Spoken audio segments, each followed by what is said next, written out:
Monsieur le Président, mes chers collègues, tout d'abord quelques mots, puis aussi j'en profite pour excuser notre collègue Jacques Breillat qui a dû s'absenter pour une cause personnelle, un impératif personnel imprévu. Donc je voulais vous... Tout d'abord, je vais commencer, si vous le permettez, par une amabilité que j'adresserai à Jean-Marie Darmian. Jean-Marie Darmian habite l'autre rive du débat démocratique par rapport à nous, mais néanmoins... Je pense que nous sommes nombreux dans l'Assemblée, notamment nombreux sur les bancs de l'opposition, à lui reconnaître plusieurs mérites. Le mérite de la sincérité, de la conviction, de l'engagement, et puis, je dirais, d'une certaine insoumission à l'ère du temps qui fait plaisir à voir, parce qu'il y a encore des manières anciennes de faire de la politique qui sont intéressantes. Donc, un petit moment d'hommage, il le mérite. Il a assumé les rênes pendant 5 ans, et puis ça fait longtemps qu'il est ici. C'est pas parce qu'on s'oppose qu'on n'est pas capable de reconnaître les qualités humaines des uns et des autres. Et donc, je lui souhaite une bonne continuation personnelle, à défaut d'une bonne continuation politique, puisque quand même là-dessus, il faut qu'on ait des petites différences. Voilà. Pour le reste, je vais peut-être arrêter là les amabilités, puisque nous avons à parler de budget. Et donc, vous nous pardonnerez d'avoir une lecture un petit peu différente des choses. D'abord, dire que ce budget 2021, évidemment, va prendre une tournure spéciale. D'abord parce qu'il est un peu embué par le contexte qui est le nôtre, le contexte de la crise sanitaire qui a frappé durement en 2020, des précautions qu'on doit avoir en 2021, des équilibres qui sont bousculés, les dépenses de fonctionnement qu'on ne fait pas, celles qu'on fait en plus. Et évidemment, la lecture de cette année-là est une lecture un peu spéciale. Mais il est aussi bousculé parce que c'est le dernier budget d'une mandature et donc il nous appelle à avoir une lecture un peu globale des choses. Et alors là, puisque j'ai fait des compliments positifs à Jean-Marie Darmian, je vais lui faire un compliment un peu moins positif, c'est que Jean-Marie Darmian est un très bon metteur en scène. Vous savez que l'art de la scène, c'est finalement le projectionniste, l'éclairagiste qui l'a. C'est la manière dont on éclaire une scène qui fait que telle ou telle situation apparaît et que le public est ou pas fasciné par rapport à ce qu'on lui montre.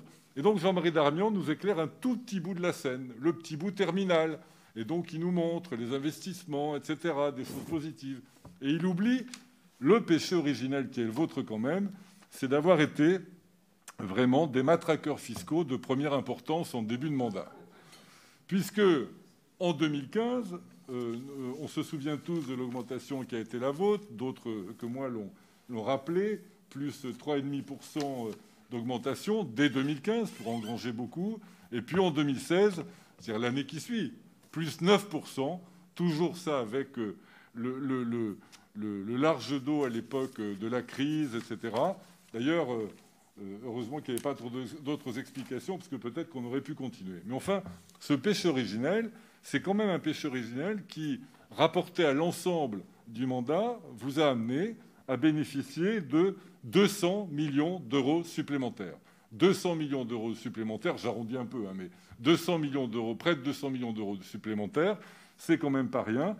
C'est une somme très substantielle et qu'il convient de mettre en regard d'autres sommes que vous avancez par ailleurs. Alors ces 200 millions d'euros supplémentaires, eh bien, ils ont été pris chez les Girondins. Vous faites souvent allusion aux Girondins. Eh bien, ils ont été pris là. Était-il totalement nécessaire ou fallait-il laisser leur cours aller dans un certain nombre de dépenses de fonctionnement que nous avons regrettées en début de mandat? C'est une question sur laquelle on reviendra. Et puis, en même temps, nous avons un autre débat qui a été mis en avant par Jean-Marie Darmian, celui du pacte de Cahors. Alors moi, j'ai tout à l'heure écouté avec attention ce que disait Jean-Marie Darmian sur la partie de la gestion de la dette. Notamment, j'ai observé comment, avec un grand plaisir, il se prosternait devant les banques bavaroises, comment il se félicitait d'avoir des appréciations positives des marchés financiers, c'est-à-dire finalement comment il était attentif à l'appréciation du monde financier, et comment, en revanche, d'un revers de main, le département, donc le président, le vice-président aux finances, s'affranchissait complètement de tout dialogue avec le gouvernement qui, à l'époque, avait instauré un dialogue, on peut aimer ou pas, mais enfin, un dialogue en plus assujetti de potentielles pénalités, qui était le pacte de Cahors. Vous nous dites, on avait un très méchant préfet. Enfin, je fais un raccourci, mais c'est ce que vous nous avez dit la semaine dernière. C'est aussi ce que vous nous dites là. Le préfet était très méchant avec nous, pas très courtois, il nous parlait mal, enfin, etc. Et puis, quand même, il faut vous rappeler que ce préfet était le même s'adressant à d'autres collectivités, que d'autres collectivités ont trouvé les voies et les moyens pour obtenir un pacte plus intéressant que le nôtre. Vous avez affiché une espèce de bravage politique, vous en avez fait un combat politique pour rallier à vous un certain nombre d'attentes que vous aviez, mais vous avez assumé ça comme un combat politique. Et ce combat politique, il a coûté quoi? Il a coûté quand même la bagatelle, une année de 12,8 millions d'euros, et l'année suivante, la bagatelle, puisque c'est ça qui est dans les comptes prévisionnels, la bagatelle de un peu plus de 30 millions d'euros. Ce qui fait un total de... Enfin oui, 24 si on reprend l'autre écriture. Bon, enfin, peu importe, on approche la quarantaine de millions d'euros dans tous les cas de figure, et c'est pas peu dire que c'est important. 40 millions d'euros, si on avait fait l'économie de cette espèce de provocation, de cette bravache un peu ridicule que nous avons souvent sur les bancs de Gironde Avenir, que nous avons souvent appelé à éviter, eh bien, on aurait pu consacrer tout cet argent encore à de l'investissement. Et Dieu sait si dans le département, nous avons besoin d'investissements importants. Donc ça, c'est un deuxième élément sur lequel vraiment il faut élargir le champ d'apparition de la lumière. Parce que si on oublie ça, évidemment, c'est facile de raconter des histoires pour bercer les enfants et les citoyens un peu avant l'arrivée d'élections dans le courant 2021. Donc, ce regard ample, il faut l'avoir. Et ce regard ample, il faut aussi l'avoir sur un certain nombre de questions que vous avancez ou de mises en avant que vous avancez.